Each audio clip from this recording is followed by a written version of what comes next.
चीसे को अचानक ऐसा महसूस होने लगा जैसे उसके आसपास कहीं से बिल्लियों के म्याऊं म्याऊं करने की आवाजें आ रही हों। वो हैरान थी क्योंकि उसे समझ नहीं आ रहा था कि आखिर उसे ये आवाजें क्यों सुनाई दे रही हैं। तभी उसके मन में एक बिल्ली की आवाज गूंजी। बिल्ली कह रही थी कि लोगों का मानना है कि बिल्लियों की 9 जिंदगियां होती हैं और ये कोई अफवाह नहीं बल्कि सच्चाई है। बिल्ली मजाकिया अंदाज में कह रही थी कि जब किसी के पास 9 जिंदगियां हों तो क्या वो उनमें से एक अतिरिक्त जिंदगी किसी और के लिए नहीं छोड़ सकता। इसी बीच दरवाजा खुलने की आवाज आई और कोई अंदर आया। वो इलियास था। उसने चीसे से पूछा कि क्या वो जाग रही है। चीसे अचानक हड़बड़ा गई और कुछ समझ नहीं पाई। इलियास ने उसे सुप्रभात कहा। चीसे ने भी जल्दी से उसे सुप्रभात कहा। इलियास ने बताया कि उसने उसे बहुत डरा दिया था क्योंकि एक पल वो बेहोश हो गई थी और अगले ही पल गहरी नींद में चली गई थी। ये सुनकर चीसे ने माफी मांगी और कहा कि उसे खुद भी याद नहीं कि वो इतनी ज्यादा थकी हुई थी। कुछ देर बाद ट्रेन की आवाज सुनाई दी और चीसे को एहसास हुआ कि वे यात्रा कर रहे हैं। उसने इलियास से पूछा कि वे आखिर कहाँ हैं। इलियास ने जवाब दिया कि वे अपनी अगली हनीमून डेस्टिनेशन के लिए ट्रेन में सफर कर रहे हैं। तभी दरवाजे पर दस्तक हुई। इलियास ने अंदर आने की अनुमति दी। दरवाजा खुला और जास्पर नाम का एक व्यक्ति अंदर आया। उसने बताया कि उनसे मिलने के लिए एक संदेशवाहक आया है। इलियास ने उसे अंदर लाने को कहा। तभी चीसे ने महसूस किया कि यह कोई सामान्य इंसानी ट्रेन नहीं थी। अगले ही पल उसने देखा कि संदेशवाहक एक बिल्ली थी। वो हैरान रह गई। बिल्ली का नाम बार्नी था। उसने सम्मान के साथ इलियास का अभिवादन किया। इलियास ने कहा कि खबरें बहुत तेजी से फैलती हैं। इस पर बार्नी ने गर्व से जवाब दिया कि बिल्लियों की दुनिया में अफवाहें एक दिन में 100 मील तक फैल जाती हैं। चीसे सबसे ज्यादा इस बात से हैरान थी कि बिल्ली बोल रही थी। बार्नी ने बताया कि जो बिल्ली अपनी पहली या दूसरी जिंदगी में हो उसके लिए बोलना असामान्य हो सकता है, लेकिन वो अपनी 7वीं जिंदगी में था। उसके अनुसार अगर वो बोल नहीं पाता तो उसमें कुछ गड़बड़ होती। चीसे ये सुनकर पूरी तरह भ्रमित हो गई। उसने पूछा कि क्या सच में 9 जिंदगियों वाली बात सही है। तब इलियास ने कहा कि उसे हैरानी है कि चीसे ये बात पहले से नहीं जानती क्योंकि बिल्लियों की 9 जिंदगियां वास्तव में होती हैं। बार्नी ने भी इसकी पुष्टि की और कहा कि हर नई जिंदगी के साथ वे और अधिक बुद्धिमान और चतुर बनते जाते हैं। उसने बताया कि बिल्लियों के अपने देश और राज्य भी हैं और बिल्लियों के राजा उल्थार में उनका इंतजार कर रहे हैं। संदेश देकर बार्नी ने अपना काम पूरा कर लिया। कुछ समय बाद वे ट्रेन से उतरकर एक रहस्यमयी स्थान पर पहुंचे। चारों तरफ अनगिनत बिल्लियां दिखाई दे रही थीं। ये दृश्य देखकर चीसे दंग रह गई। बार्नी ने समझाया कि इसी कारण इस जगह को बिल्लियों का राज्य कहा जाता है।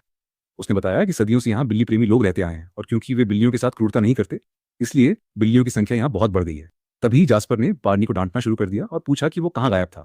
बार्नी ने कहा कि राजा ने उसे जांच करने के लिए भेजा था, इसलिए वो गश्त पर था। फिर अचानक बार्नी ने हवा सूंघी और कहा कि चीसे की खुशबू उसे पुराने समय के उन जादूगरों की याद दिला रही है जिन्हें वो पहले देखा करता था। इलियास ने उसे बहुत ज्यादा बात करने वाला जानवर कहा। इस पर बार्नी ने मजाक उड़ाते हुए कहा कि असली जानवर तो इलियास ही दिखाई दे रहा है। उसने ये भी कहा कि जब तक इलियास शांत नहीं होगा तब तक वो उसकी दुल्हन को परेशान करता रहेगा। ये सुनकर चीसे शर्मिंदा हो गई क्योंकि यहाँ तक कि बिल्लियों को भी उनके रिश्ते के बारे में पता था। बार्नी ने कहा कि बिल्लियों की अफवाहें तो पाताल लोक तक पहुंच जाती हैं। तभी चीसे की नजर एक बिल्ली पर पड़ी जो लगातार उसे घूर रही थी। वो सोच रही थी कि आखिर वो बिल्ली उसे इतनी ध्यान से क्यों देख रही है। फिर उसने पूछा कि बिल्लियों का राजा कहाँ है। बार्नी ने बताया कि राजा उसके ठीक दाईं ओर खड़ी है। चीसे ने देखा और हैरान रह गई। उसके सामने एक बेहद सुंदर बिल्ली खड़ी थी जिसका नाम मौली था। मौली ने उनका स्वागत किया और चीसे से कहा कि वो वैसी नहीं है जैसी उसने कल्पना की थी। उसे उम्मीद थी कि चीसे ज्यादा अजीब होगी क्योंकि उसने एलियास जैसे चिड़चिड़े व्यक्ति के साथ जोड़ी बनाई थी। एलियास ने नाराज होकर उसे मर जाने तक कह दिया। मौली ने हंसते हुए बात आगे बढ़ाई और बताया कि वो खुश है कि उनकी मदद के लिए जादूगर आए हैं। उसने कहा कि अगर चर्च किसी कीमियागर को भेजता तो स्थिति और खराब हो जाती। जब चीसे ने पूछा कि क्या कीमियागर इतने बुरे होते हैं, तब बार्नी ने गुस्से में कहा कि बिल्लियां कीमियागरों से अपनी हर सांस के साथ नफरत करती हैं क्योंकि वे अपमानजनक, कानून विहीन और नीच होते हैं। इसके बाद मौली ने असली समस्या बतानी शुरू की। उसने कहा कि उनके राज्य में एक बेहद खतरनाक परेशानी पैदा हो गई है और वो उम्मीद करती है कि इलियास और चीसे उनकी मदद करेंगे। मौली ने बताया कि चर्च द्वारा उन्हें यहाँ भेजा गया है क्योंकि उनके राज्य में एक गंभीर समस्या पैदा हो चुकी है। उसने कहा कि काश वो उन्हें बता पाती कि सब कुछ ठीक है, लेकिन सच्चाई इसके बिल्कुल विपरीत है। अच्छी बात सिर्फ इतनी थी कि फिलहाल उनके पास केवल एक बड़ी चिंता थी। हालांकि वो चिंता इतनी खतरनाक थी कि पूरे राज्य के लिए खतरा बन चुकी थी। इलियास ने कहा कि वो इसी कारण यहाँ आया है, चाहे वो कितनी भी अनिच्छा से क्यों ना आया हो। तभी वहां एक छोटी लड़की दौड़ती हुई आई। उसने चीसे को देखकर पूछा कि वो कौन है। चीसे अचानक घबरा गई क्योंकि वो अभी कुछ देर पहले तक मौली से बात कर रही थी और सामान्य इंसान बिल्लियों की भाषा नहीं समझ सकते थे।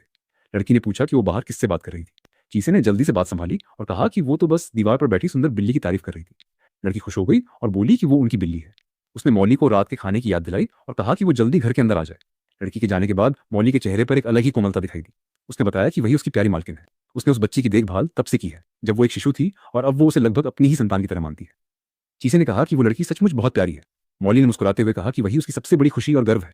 इसी दौरान इलियास आगे बढ़ा और बोला कि उसे बच्चों से नफरत है क्योंकि बिना जादू के भी वे किसी जीव के असली स्वरूप को समझने में बहुत अच्छे होते हैं। इसी वजह से बच्चे अक्सर उसके वास्तविक अस्तित्व को महसूस कर लेते हैं। उसने कहा कि उसे आसपास किसी अजीब चीज की गंध आ रही है और वो उसकी जांच करने जा रहा है। चीसे ने उसे रोकने की कोशिश की, लेकिन इलियास जा चुका था। अब मौली के पास चीसे को सब कुछ समझाने का समय था। उसने एक बहुत पुरानी कहानी सुनानी शुरू की। उसने बताया कि इतना समय बीत चुका है कि बिल्लियों की 9 जिंदगियां भी उस इतिहास की पूरी कहानी याद रखने के लिए काफी नहीं है। बहुत पहले एक इंसान था जो बिल्लियों का शिकार करता था। वो उन्हें मारने में आनंद महसूस करता था। बिल्लियां चाहे कहीं भी भागती या छिपती, वो उन्हें ढूंढ निकालता था।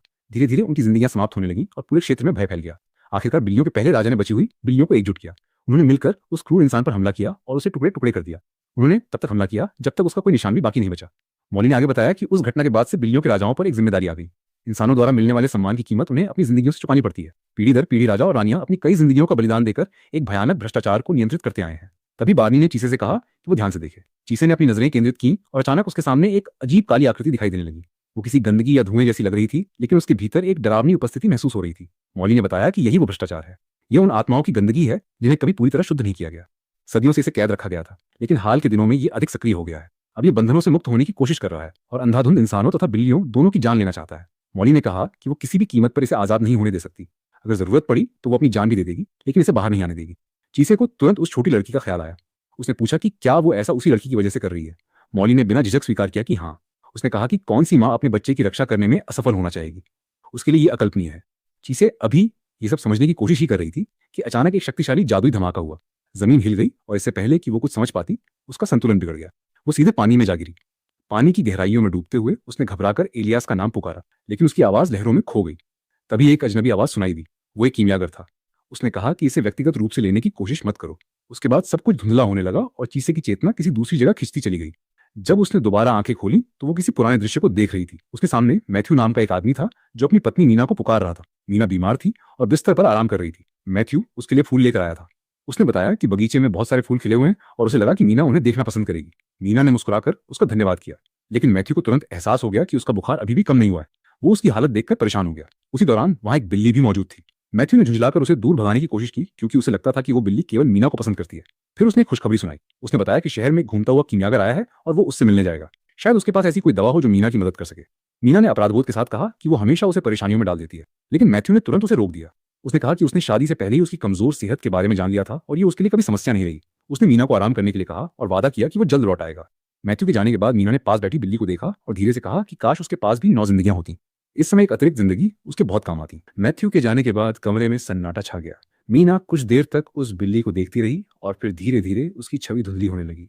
अचानक पूरा दृश्य बदल गया। चीसे को महसूस हुआ कि वो अभी भी पानी की गहराइयों में है, लेकिन अब उसके सामने कोई स्मृति नहीं बल्कि एक आत्मा खड़ी थी। उस आत्मा के चारों ओर काला धुआं और गंदगी जैसी ऊर्जा घूम रही थी। चीसे समझ नहीं पा रही थी कि वो कौन है। तभी उस आत्मा ने कहा कि ये सब उसका पाप है।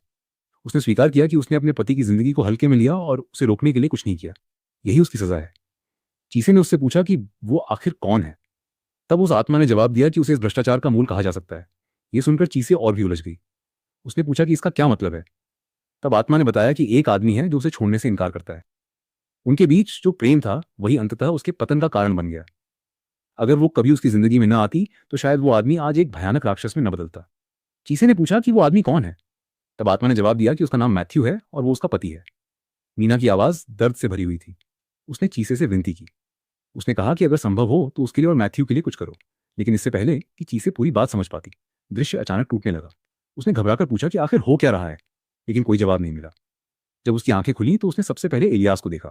वो लगातार उसका नाम पुकार रहा था। उसकी आवाज में चिंता साफ सुनाई दे रही थी। चीसे ने कमजोर आवाज में जवाब दिया। एलियास ने राहत की सांस ली और पूछा कि क्या वो ठीक है, क्या वो सांस ले पा रही है। चीसे ने सिर हिलाकर हाँ कहा। तभी एलियास ने जास्पर से पूछा कि जिसने चीसे को झील में धक्का दिया था उसका क्या हुआ। जास्पर ने बताया कि वो व्यक्ति अचानक रोशनी की चमक में गायब हो गया। एलियास ने आसपास बचे हुए जादू के निशानों की जांच की और कहा कि कोई जानबूझकर उनके रास्ते में आने की कोशिश कर रहा है, लेकिन इस समय उससे भी बड़ी समस्या मौजूद थी। उसने चीसे की तरफ देखा और कहा कि उनके पास आराम करने का समय नहीं है। अब उसे एक महत्वपूर्ण काम करना होगा। चीसे ने हैरानी से पूछा कि कौन सा काम। तब एलियास ने उस काले भ्रष्टाचार की तरफ इशारा किया और कहा कि उसे जल्द से जल्द रोका जाना चाहिए। उसने समझाया कि सिर्फ उसे फिर से सील कर देना कोई समाधान नहीं है। वो पहले से कहीं ज्यादा सक्रिय हो चुका है। अगर उसे फिर से बंद भी कर दिया जाए तो वो दोबारा बाहर आने की कोशिश करेगा। इसलिए इस बार उसे पूरी तरह शुद्ध करना होगा। फिर उसने चीसे की तरफ देखते हुए कहा कि वो चाहता है कि ये काम चीसे करे। ये सुनकर चीसे अवाक रह गई। उसने कभी किसी बड़े जादुई अनुष्ठान का अभ्यास नहीं किया था। उसे खुद पर भरोसा नहीं था, लेकिन एलियास ने कहा कि उसे विश्वास है कि वो ये कर सकती है। उसने माना कि चीसे ने अभी तक औपचारिक रूप से जादू सीखना शुरू भी नहीं किया है, फिर भी उसके अंदर वो क्षमता है जो इस अभिशाप को शुद्ध कर सकती है। चीसे के मन में डर भर गया। उसे लगा कि अगर वो असफल हो गई तो शायद एलियास उससे निराश हो जाएगा, लेकिन उसी क्षण उसने खुद से वादा किया कि अगर एलियास को उस पर विश्वास है तो वो पूरी कोशिश करेगी। मौली ने भी उनकी बात सुनी और कहा कि वो आसपास के जितने लोगों को हटा सकती है हटा देगी, ताकि अनुष्ठान सुरक्षित तरीके से किया जा सके। जास्पर और बार्नी ने भी तुरंत हामी भर दी। तय हुआ कि रात होने के बाद अनुष्ठान शुरू किया जाएगा, जब आसपास कम इंसान मौजूद होंगे। रात होते ही तैयारियां शुरू हो गईं। एलियास ने चीसे को वे सभी वस्तुएं दिखाई जिनका उपयोग होने वाला था। उसने बताया कि उनके पास पहाड़ों की पिघली हुई बर्फ से शुद्ध किया गया पानी है, धूपदानी में लोबान रखा गया है, और इस बार वे छड़ी की जगह गोर्स की शाखा का उपयोग करेंगे। उसने ये भी समझाया कि सामान्य परिस्थितियों में हर जादूगर की अपनी विशेष छड़ी और अपने मंत्र होते हैं, लेकिन फिलहाल उन्हें जो उपलब्ध है उसी से काम चलाना होगा। चीसे ये लंबा लेक्चर सुनकर थोड़ी परेशान हो गई और मन ही मन चाहने लगी कि ये जल्दी खत्म हो। तभी अचानक हवा में हलचल हुई। एक परिचित उपस्थिति उनके सामने प्रकट हुई। वो एरियल थी, हवा की परी। एरियल खुशी से चीसे के पास आई और बोली कि काफी समय हो गया है। इलियास ने कहा कि चाहे उसे मानना पसंद न हो, लेकिन इस काम के लिए एरियल सबसे उपयुक्त सहायक है, विशेष रूप से उस घटना के बाद जो हाल ही में हुई थी। एरियल ने तुरंत गर्व से कहा कि शुद्धिकरण और बुझाना उनकी विशेषता है। हवा हर चीज को साफ कर देती है, मांस, हड्डियां, पेड़, चट्टाने, सब कुछ। इसलिए इस काम के लिए उनसे बेहतर कोई नहीं हो सकता। चीसे ने उनसे पूछा कि अगर वे इतनी सक्षम हैं तो फिर ये काम वो खुद क्यों कर रही है। तब इलियास ने सच स्वीकार किया। उसने कहा कि वो इस प्रकार के जादू में बहुत प्रतिभाशाली नहीं है, क्योंकि उसका मूल स्वभाव छाया से जुड़ा हुआ है, इसलिए शुद्धिकरण उसके लिए आसान नहीं है। इसके बाद इलियास ने चीसे को समझाना शुरू किया कि उसे क्या करना है। उसने कहा कि उसे बस अपनी कल्पना का उपयोग करना है। उसे एक मजबूत और ताजा वसंत की हवा की कल्पना करनी होगी, जो सर्दियों के आखिरी अवशेषों को भी अपने साथ बहा ले जाती है। फिर उसे इच्छा करनी होगी कि वही हवा इस अभिशाप को भी अपने साथ दूर ले जाए। एरियल और अन्य परियां आगे का रास्ता दिखाएंगी। इसके बाद इलियास ने एक ऐसी बात कही जिसने चीसे को सोचने पर मजबूर कर दिया। उसने कहा कि उसे दुनिया से प्यार करना सीखना चाहिए। वो जानता था कि अब तक दुनिया ने उसके साथ अच्छा व्यवहार नहीं किया है, लेकिन दुनिया उसकी दुश्मन भी नहीं थी। उसके पास पहले से ही वो चाबी है जो उसके दिल पर लगे ताले को खोल सकती है। उसे बस उसका उपयोग करना सीखना होगा। ये सुनकर चीसे ने अचानक इलियास से पूछा कि क्या वो खुद दुनिया से प्यार करता है। इलियास कुछ पल चुप रहा। फिर उसने कहा कि यह वास्तव में एक कठिन सवाल है। उसी समय चीसे के मन में मीना की बातें फिर से गूंजने लगी। मीना उसे विनती कर रही थी कि उसके लिए और मैथ्यू के लिए उन्हें समाप्त कर दे, लेकिन चीसे समझ नहीं पा रही थी कि कोई ऐसा क्यों चाहेगा। अगर दो लोग एक दूसरे से इतना प्यार करते थे तो उनमें से कोई मौत की कामना क्यों करेगा। आखिर उनके साथ ऐसा क्या हुआ था कि वे इस स्थिति तक पहुंच गए। तभी एरियल ने उसे शांत रहने के लिए कहा और भरोसा दिलाया कि वो अच्छा कर रही है। लेकिन अगले ही पल सब कुछ बदल गया। चीसे खुद को शांत करने की कोशिश कर रही थी। उसके सामने काला भ्रष्टाचार धीरे धीरे आकार ले रहा था और मीना की आवाज अब भी उसके मन में गूंज रही थी। वो लगातार सोच रही थी कि आखिर ऐसा क्या हुआ होगा कि किसी इंसान का प्यार इतनी भयानक त्रासदी में बदल गया। अगर मैथ्यू सचमुच मीना से इतना प्रेम करता था तो फिर वो ऐसा राक्षस कैसे बन गया जिसकी वजह से ये पूरा अभिशाप जन्म ले चुका था। चीसे इन सवालों के जवाब तलाशने की कोशिश कर ही रही थी कि अचानक वातावरण में एक अजीब बदलाव आया। हवा भारी हो गई, परियां बेचैन होने लगीं और अगले ही क्षण किसी ने अनुष्ठान के बीच में हस्तक्षेप कर दिया। एक आदमी अंधेरे से बाहर आया। उसकी उपस्थिति अचानक और खतरनाक थी। उसने शांत लेकिन कठोर आवाज में कहा कि अगर कोई हिलेगा नहीं तो वो इसकी सराहना करेगा। चीसे तुरंत उसे पहचान गई। वो वही व्यक्ति था जिसने पहले उस पर हमला किया था और उसे झील में गिरा दिया था। चीसे ने घबराकर उसकी तरफ देखा। अनुष्ठान रुक चुका था। परियां सतर्क हो गई थीं। इलियास की निगाहें भी उसी आदमी पर टिक गईं। उस आदमी ने बिना किसी हिचकिचाहट की घोषणा की कि वो इस भ्रष्टाचार को नष्ट नहीं होने देगा। उसने कहा कि वो चीज उनके लिए बहुत मूल्यवान है। चीसे समझ नहीं पा रही थी कि कोई इस भयानक अभिशाप को बचाने की कोशिश क्यों करेगा। तभी इलियास ने उस आदमी को पहचान लिया। उसने उसका नाम लिया। वो रेनफ्रेड था, एक कीमियागर। रेनफ्रेड ने भी इलियास को पहचान लिया और दोनों के बीच तुरंत तनाव पैदा हो गया। ऐसा लग रहा था जैसे वे पहले से एक दूसरे को जानते हो। रेनफ्रेड ने कहा कि उसने जादू की गंध इसलिए नहीं पहचानी क्योंकि इस बार इलियास ने अपनी शिष्या को इस्तेमाल किया था। फिर उसने व्यंग्य करते हुए कहा कि लगता है इलियास अपनी छोटी शिष्या की बहुत अच्छी देखभाल कर रहा है। लेकिन उसकी अगली बात ने चीसे को पूरी तरह चौंका दिया। रेनफ्रेड ने कहा कि शायद ऐसा इसलिए है क्योंकि चीसे उसके लिए कीमती प्रयोग की वस्तु है। एक गिनी पिग। ये शब्द सुनते ही चीसे का दिल धक से रह गया। उसने कभी खुद को इस तरह नहीं देखा था और उसने कभी नहीं सोचा था कि कोई इलियास पर ऐसा आरोप लगाएगा। एरियल तुरंत बीच में आई और उसने चीसे से कहा कि उसकी बातों पर विश्वास मत करो। लेकिन रेनफ्रेड रुका नहीं। उसने अपने हाथ में पहने हुए दस्ताने की तरफ इशारा किया और कहा कि उसमें लोहे के रेशे बुने हुए हैं। परियां लोहे से नफरत करती हैं। अगर वे विरोध करेंगी तो उन्हें दर्द होगा। उसकी पकड़ में एरियल पूरी तरह फंस चुकी थी। चीसे ये देखकर परेशान हो गई। उसने गुस्से में पूछा कि वो ऐसा कैसे कर सकता है। क्या वो सचमुच एक जादूगर है। लेकिन रेनफ्रेड ने तुरंत जवाब दिया कि उसने कभी नहीं कहा कि वो जादूगर है। वो एक कीमियागर है और उसके अनुसार जादूगरों की दुनिया उतनी ईमानदार नहीं है जितनी दिखती है। उसने कहा कि परियां भी चीसे से पूरी सच्चाई नहीं कह रही हैं। वे झूठ नहीं बोलती, लेकिन सच का केवल उतना हिस्सा बताती हैं जितना उन्हें सही लगता है। चीसे का मन और अधिक उलझने लगा। फिर रेनफ्रेड ने अपनी निगाहें इलियास पर टिका दी। उसकी आवाज अब पहले से अधिक कठोर हो चुकी थी। उसने कहा कि इलियास भी बिल्कुल ऐसा ही करता है। वो झूठ नहीं बोलता, लेकिन वो पूरी सच्चाई भी नहीं बताता। वो आधे सच और मीठे शब्दों के पीछे असली बातें छिपा देता है। चीसे स्तब्ध होकर दोनों को देख रही थी। उसे समझ नहीं आ रहा था कि किस पर विश्वास करे। तभी रेनफ्रेड ने वो बात कही जिसने सब कुछ बदल दिया। उसने कहा कि इलियास ने चीसे को किसी दया या प्रेम के कारण नहीं खरीदा था। उसने उसे अपनी जिज्ञासा शांत करने के लिए खरीदा था। उसके लिए चीसे एक रहस्य थी, एक दुर्लभ अस्तित्व, एक ऐसा जीव जिसके बारे में वो और जानना चाहता था, और बस इसी कारण उसने उसे अपने पास रखा। चीसे की सांसें रुक सी गईं। उसे वो दिन याद आया जब उसे नीलामी में बेचा जा रहा था। उसे याद आया कि कैसे इलियास ने उसे खरीदा था। उस समय उसे लगा था कि शायद पहली बार किसी ने उसे अपनाया है, लेकिन अब रेनफ्रेड उसकी पूरी दुनिया को हिला रहा था। फिर उसने आखिरी बार किया। उसने पूछा कि क्या इलियास ने कभी उसे बताया कि उसका भविष्य क्या है। क्या उसने कभी बताया कि उसके शरीर की असली स्थिति क्या है। क्या उसने कभी बताया कि उसके जीवन का अंत कितना करीब है। चीसे की आंखें फैल गईं। वो समझ नहीं पाई कि उसका क्या मतलब है। उसके कानों में केवल एक वाक्य गूंजने लगा। रेनफ्रेड ने पूछा, क्या तुमने उसे बताया है कि मौत उसकी तरफ बढ़ रही है। क्या तुमने उसे बताया है कि वो कितनी जल्दी मर जाएगी। दुनिया जैसे एक पल के लिए रुक गई। चीसे ने धीरे धीरे अपना सिर इलियास की तरफ घुमाया। उसके चेहरे पर अविश्वास, डर और सदमे का मिश्रण था। उसे समझ नहीं आ रहा था कि अभी अभी उसने क्या सुना है। उसका दिल तेजी से धड़कने लगा। उसके हाथ कांपने लगे और उसके मन में केवल एक सवाल रह गया, क्या क्या मैं सचमुच मरने वाली हूँ। यही वो सवाल था जिसने उस रात की हर दूसरी आवाज को दबा दिया। और अब पहली बार चीसे को महसूस हुआ कि शायद उसके जीवन का सबसे बड़ा रहस्य अभी अभी उसके सामने खुला। पानी की उन रहस्यमयी और जादुई गहराइयों में डूबी हुई चीसे का मन पूरी तरह बिखर चुका था। उसके चारों तरफ फैला हुआ अंधकार जैसे उसकी आत्मा के भीतर उतर रहा था। मीना की यादें, मैथ्यू का दर्द और रेनफ्रेड के शब्द उसके दिमाग में एक साथ गूंज रहे थे। लेकिन उन सब के बीच एक सवाल था जो बार बार उसके दिल को चीर रहा था। क्या वो सचमुच मरने वाली थी? क्या उसकी जिंदगी उतनी लंबी नहीं थी जितनी उसने हमेशा सोचा था? क्या उसका भविष्य पहले ही तय हो चुका था? उसी समय एलिस की गंभीर आवाज उस अंधेरे में गूंजी। वो किसी शिक्षक की तरह नहीं बल्कि किसी ऐसे व्यक्ति की तरह बोल रही थी जो एक कठोर सत्य समझा रहा हो। उसने बताया कि स्लेबेगी जैसे जीव लगभग असीमित मात्रा में जादुई ऊर्जा को अपने भीतर खींच सकते हैं और उसे पैदा भी कर सकते हैं। लेकिन समस्या यह थी कि इंसानों के शरीर इस शक्ति को संभालने के लिए बने ही नहीं थे। चीसे जैसी स्लेबेगी हर पल जादू को अपने भीतर खींच रही थी और हर पल उसे उत्पन्न भी कर रही थी। ये प्रक्रिया इतनी भारी थी कि उसका शरीर धीरे धीरे खुद को नष्ट कर रहा था। एलिस ने समझाया कि केवल सांस लेना भी उसके शरीर पर अत्यधिक दबाव डाल रहा था। यही कारण था कि उसका जीवन सामान्य इंसानों की तरह लंबा नहीं हो सकता था। रेनफ्रेड ने एलिस की व्याख्या की प्रशंसा की और फिर उसकी निगाहें सीधे चीसे पर टिक गईं। उसके चेहरे पर वही व्यंग्यपूर्ण मुस्कान थी। उसने कहा कि यह विडंबना है कि चीसे इतनी खतरनाक स्थिति में है और फिर भी एलियास ने उसे बचाने के लिए कभी कुछ नहीं किया। उसके अनुसार चीसे एलियास के लिए केवल एक दुर्लभ नमूना थी, एक ऐसा अस्तित्व जिसके बारे में वो अध्ययन करना चाहता था। ये सुनते ही चीसे का सिर घूमने लगा। उसके आसपास मौजूद अभिशाप की ऊर्जा और रेनफ्रेड के शब्द मिलकर उसके मन पर भारी पड़ रहे थे। उसे लगा जैसे उसकी चेतना टूट रही हो।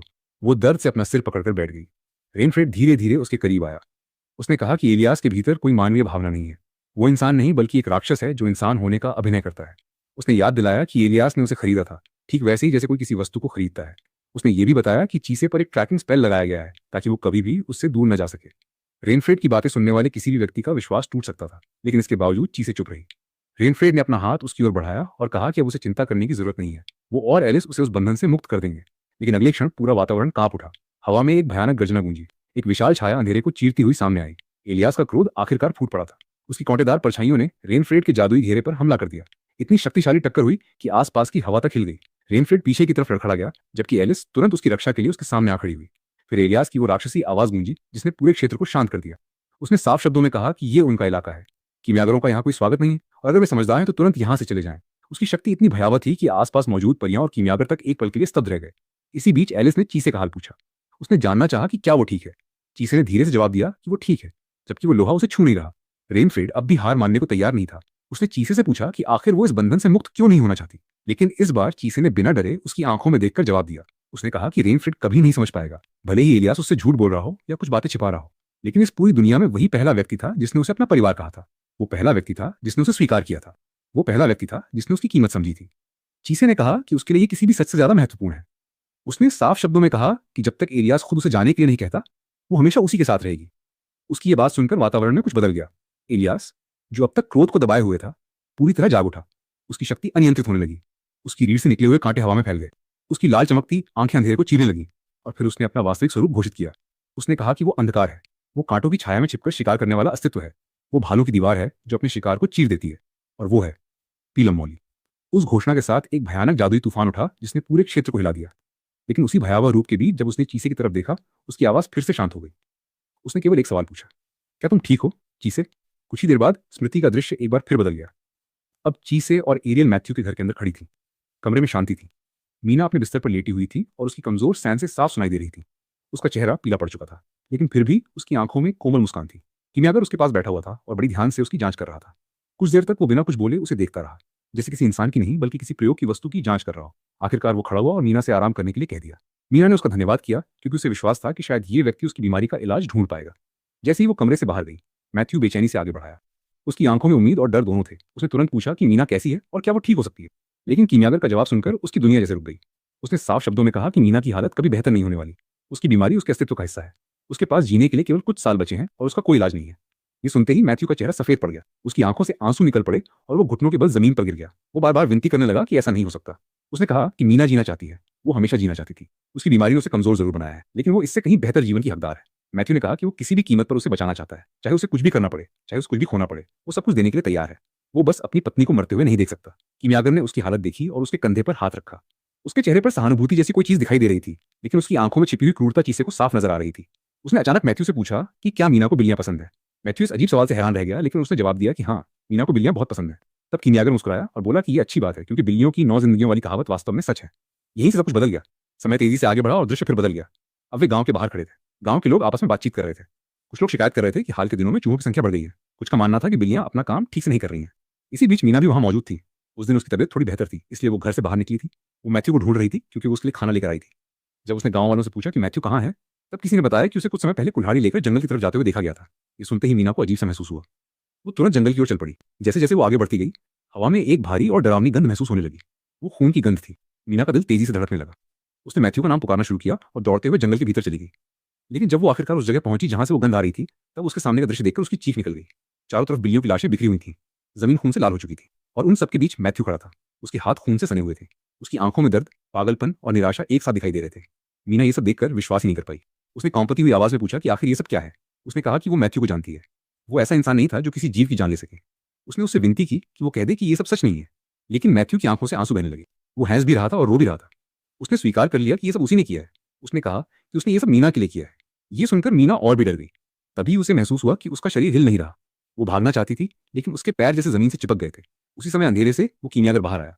उसके चेहरे पर एक भयानक मुस्कान थी। उसने मीना को आश्वस्त करने की कोशिश की कि डरने की कोई जरूरत नहीं है। उसने कहा कि अब सब कुछ ठीक हो जाएगा। उसे बस एक दवा पीनी होगी और उसके बाद वो कभी बीमार नहीं पड़ेगी। शायद वो हमेशा के लिए जीवित भी रह सकेगी। मीना ने घबराकर पूछा कि उसने मैथ्यू के साथ क्या किया है।